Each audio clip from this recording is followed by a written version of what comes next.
तेलंगाना में है हनुमान जी और उनकी पत्नी सुवर्चला का मंदिर। पाराशर संहिता में भी है हनुमान विवाह की कथा। हनुमान जी के बारे में माना जाता है कि वो बाल ब्रह्मचारी है, पर भारत के कुछ हिस्सों, खासकर तेलंगाना में, हनुमान जी को विवाहित माना जाता है। इन क्षेत्रों में प्रचलित मान्यताओं के अनुसार हनुमान जी की पत्नी का नाम सुवर्चला है और वे सूर्य देव की पुत्री हैं। यहाँ पर हनुमान जी और सुवर्चला का एक प्राचीन मंदिर स्थित है।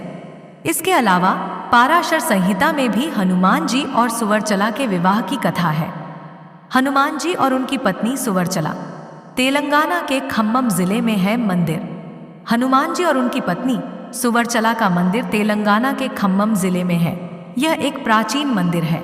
यहाँ हनुमान जी और उनकी पत्नी सुवर्चला की प्रतिमा विराजमान है।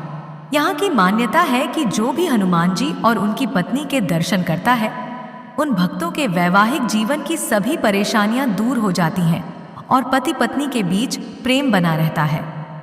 खम्मम जिला हैदराबाद से करीब 220 किलोमीटर की दूरी पर स्थित है। अतः यहाँ पहुँचने के लिए हैदराबाद से आवागमन के उचित साधन मिल सकते हैं। हैदराबाद पहुँचने के लिए देश के सभी बड़े शहरों से बस, ट्रेन और हवाई जहाज की सुविधा आसानी से मिल जाती है। हनुमान जी के विवाह संबंधी पौराणिक कथा। तेलंगाना के खम्मम जिले में प्रचलित मान्यता का आधार पाराशर संहिता को माना गया है। पाराशर संहिता में उल्लेख मिलता है कि हनुमान जी अविवाहित नहीं, विवाहित हैं। उनका विवाह सूर्यदेव की पुत्री सुवर्चला से हुआ है। संहिता के अनुसार हनुमान जी ने सूर्यदेव को अपना गुरु बनाया था। सूर्यदेव के पास 9 दिव्य विद्याएं थीं। इन सभी विद्याओं का ज्ञान बजरंग बली प्राप्त करना चाहते थे। सूर्यदेव ने इन 9 में से 5 विद्याओं का ज्ञान तो हनुमान जी को दे दिया, लेकिन शेष 4 विद्याओं के लिए सूर्य के समक्ष एक संकट खड़ा हो गया। शेष 4 दिव्य विद्याओं का ज्ञान सिर्फ उन्हीं शिष्यों को दिया जा सकता था जो विवाहित हों।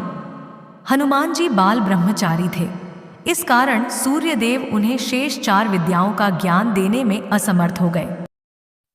इस समस्या के निराकरण के लिए सूर्यदेव ने हनुमान जी से विवाह करने की बात कही। पहले तो हनुमान जी विवाह के लिए राजी नहीं हुए, लेकिन उन्हें शेष 4 विद्याओं का ज्ञान पाना ही था। इस कारण अंततः हनुमान जी ने विवाह के लिए हाँ कर दी। हनुमान जी और उनकी पत्नी सुवर्चला। जब हनुमान जी विवाह के लिए मान गए, तब उनके योग्य कन्या की तलाश की गई और यह तलाश खत्म हुई सूर्यदेव की पुत्री सुवर्चला पर। सूर्यदेव ने हनुमान जी से कहा कि सुवर्चला परम तपस्वी और तेजस्वी है और इसका तेज तुम ही सहन कर सकते हो। सुवर्चला से विवाह के बाद तुम इस योग्य हो जाओगे कि शेष 4 दिव्य विद्याओं का ज्ञान प्राप्त कर सको। सूर्यदेव ने यह भी बताया कि सुवर्चला से विवाह के बाद भी तुम सदैव बाल ब्रह्मचारी ही रहोगे, क्योंकि विवाह के बाद सुवर्चला पूर्ण तपस्या में लीन हो जाएगी। यह सब बातें जानने के बाद हनुमान जी और सुवर्चला का विवाह सूर्यदेव ने करवा दिया। विवाह के बाद सुवर्चला तपस्या में लीन हो गई और हनुमान जी से अपने गुरु सूर्यदेव से शेष 4 विद्याओं का ज्ञान भी प्राप्त कर लिया। इस प्रकार विवाह के बाद भी हनुमान जी ब्रह्मचारी बने हुए हैं।